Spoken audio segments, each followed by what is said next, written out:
রানী মুখার্জি অভিনীত মার্দানি 3 সিনেমাটা দেখে আসলাম, যেটা লাগলো সিনেমাটা।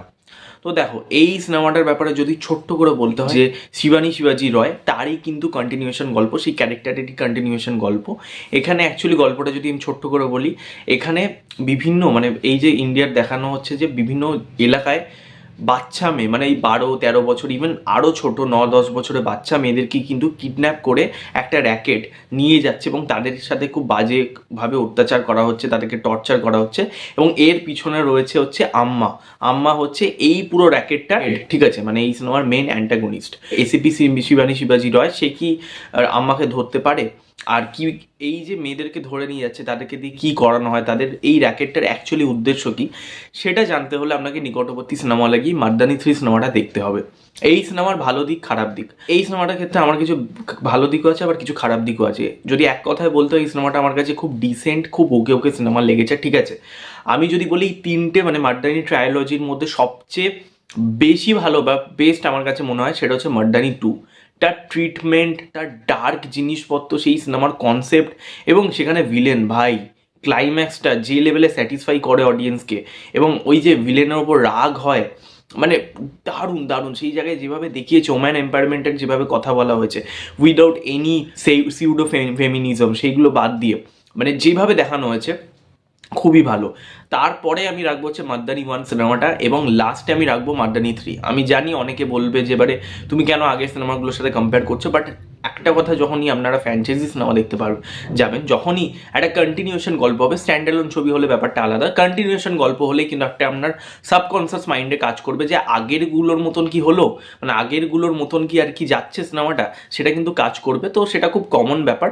তো আমি যদি বলি, হ্যাঁ, মার্দানি 3 এই ট্রায়োলজির মধ্যে সবচেয়ে উইকেস্ট ছবি। তা বলে কি ছবিটা একদমই কি দেখা যায় না, তা কিন্তু নয়। তো চলো ভালো দিকের যদি কথা বলতে হয় এই সিনেমার, সবার প্রথম ভালো দিক হচ্ছে এখানে পারফরমেন্স। আমি যার কথা সবার প্রথমেই বলবো সেটা হচ্ছে রানী মুখার্জি, শিবানী শিবাজি রয়।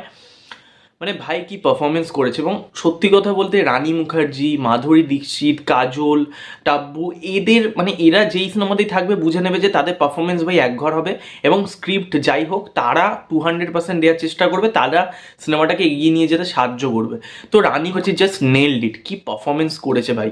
তার ইন্ট্রো, এই 5 মিনিটের যে ইন্ট্রোটা, সেটা দারুণভাবে এখানে দেখানো হয়েছে। তার এক্সপ্রেশন, তার ফাইট সিকোয়েন্সগুলো যেভাবে এখানে দেখানো হয়েছে, মানে ওই চাকুর সিকোয়েন্স রয়েছে, গান সিকোয়েন্স রয়েছে, সেই জায়গাগুলো যেভাবে প্রেজেন্ট করেছে, এবং ক্লাইম্যাক্সে ভাই সেরা সেরা, তার ডায়লগ ডেলিভারি দারুণ।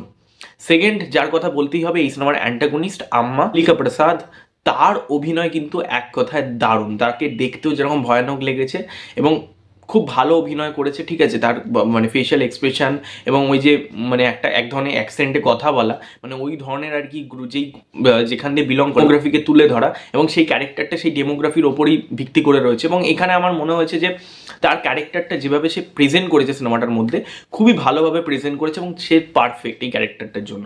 এছাড়া বলি জিজু সেনগুপ্ত স্ক্রিন টাইম কিন্তু অনেকটাই কম ছিল। হ্যাঁ, মার্দানি 1-2তেও যে খুব বেশি ছিল তা নয়, 3তেও কমই রয়েছে, বাট ভালো, মানে বেশ ভালো, ঠিক আছে। এছাড়া এখানে আর একজন অ্যান্টাগনিস্ট আছে, তারও পারফরমেন্স এখানে ভালো, বাট মানে সেখানে একটা গাফিলতি আছে, সেটা আমি পরে আসছি, ঠিক আছে। আর এছাড়া বিভিন্ন যারা সাইড রোলে ছিলেন আর বাদবাকি যারা অভিনেতা অভিনেত্রীরা ছিলেন, সবারই কাজ সবাই খুব ভালো করেছে এবং পারফরমেন্স একঘর হয়েছে। ডায়লগ খুব ভালোভাবে লেখা হয়েছে। সেকেন্ড হচ্ছে এই সিনেমার পজিটিভ দিক, সেটা হচ্ছে এই সিনেমার ইন্টারভেল ব্লকে যে টুইস্টটা রয়েছে সেটা যথেষ্ট ওয়ার্ক করে। আমি জানি অনেকের ক্ষেত্রে হয়তো প্রেডিক্টেবল লাগতেও পারে, বাট আমার কাছে প্রেডিক্টেবল সেটা মনে হয়নি। সেটা যথেষ্ট ওয়ার্ক করে এবং দেখতেও কিন্তু বেশ শক লাগে, এবং সেকেন্ড হাফে একটা ইন্টারেস্ট গ্রো করে। এছাড়া এই সিনেমার ব্যাকগ্রাউন্ড মিউজিকের কাজ সেটাও বেশ ভালো, বলবো ঠিকঠাকই রয়েছে, ঠিক আছে। এছাড়া ক্যামেরার কাজ, কিছু চেস সিকোয়েন্স যেভাবে তোলা হয়েছে দেখতে ভালো লাগে, ওভারঅলে বেশ মানায়। এবার যদি আমি এই সিনেমার নেগেটিভ দিকের কথা বলি, এই সিনেমার নেগেটিভ দিক সবার প্রথম হচ্ছে এই সিনেমার নেগেটিভ দিক আমার যেটা মনে হচ্ছে গল্প।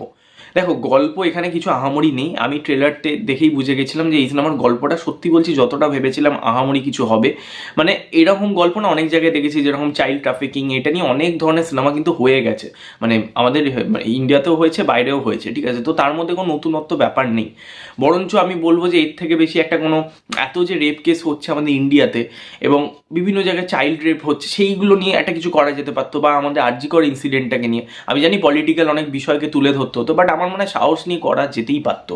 মানে মার্দানি থেকে তো আমরা এক্সপেক্ট করি যে ভাই মেয়েদের একটা নারী শক্তির যে উপনয়ন সেটাকে যেভাবে এখানে দেখায়, সেটা যেভাবে এখানে এস্টাবলিশ করে, তো মাড্ডানির সাথে সেই ধরনের কন্টেন্টই আর কি বেশি যায়।